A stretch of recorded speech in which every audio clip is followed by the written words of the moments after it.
আসসালামু আলাইকুম। সবাইকে স্বাগত জানাচ্ছি নতুন আরও একটি রেসিপি দেখার জন্য।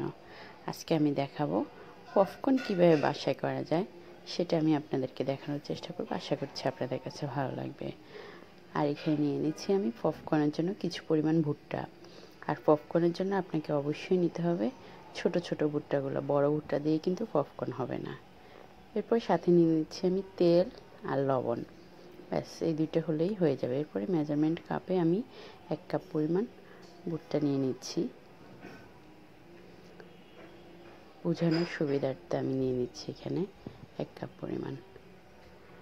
এরপরে চুলায় একটি হাঁড়ি বসিয়ে আমি চুলার আঁচটা রেখেছি মিডিয়াম আছে। তারপরে এখানে 3 টেবিল চামচ পরিমাণ মতো সয়াবিন তেল দিয়ে দিচ্ছি। তারপরে তেলটা আমি পুরো পাতিলের চারপাশে নেড়ে ছেড়ে দিব, যাতে পুরো পাতিলে তেলটা লেগে যায়। আরও একটু তেল আমি দিয়েছি, সেটা এটাতে আসে নাই। যাই হোক, মোটামুটি 3 টেবিল চামচ পরিমাণ দিতে হবে।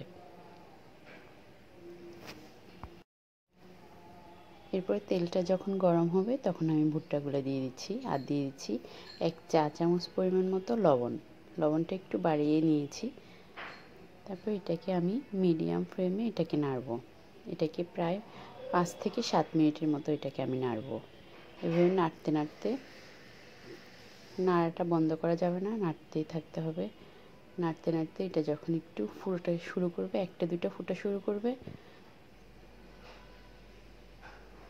তখন আমি ঢাকনাটা দিয়ে দিব। ঠিক 5 থেকে 7 মিনিট আমি এটাকে নেড়েছি।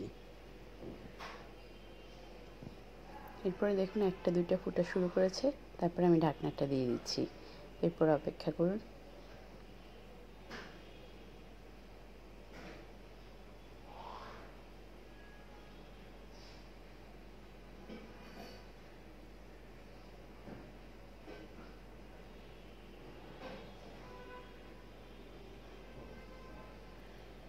এরপরে ফুটতে ফুটতে এটা পুরো পাতিলটা যখন ভরে যাবে, তখন আমি চলে আসলাম।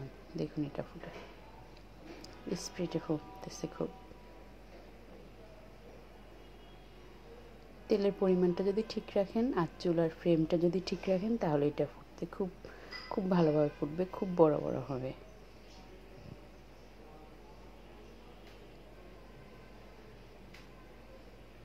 এটা যতক্ষণ ফুটবে ততক্ষণ আমি ঢাকনাটা দিয়ে রাখবো। আর ঢাকনাটা সরানোর পরেও দেখবেন এটা ফুটতে থাকবে। এরপরে ঢাকনাটা আমি সরিয়ে ফেলেছি। দেখুন এটা এখনও ফুটতেছে, পুরো পাতিল ভরে গেছে। দেখুন অনেক বড় বড় হয়েছে পপকর্নগুলো।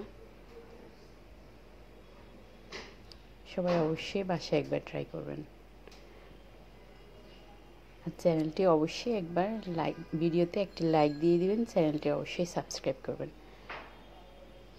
আশা করছি আপনাদের কাছে ভালো লাগবে।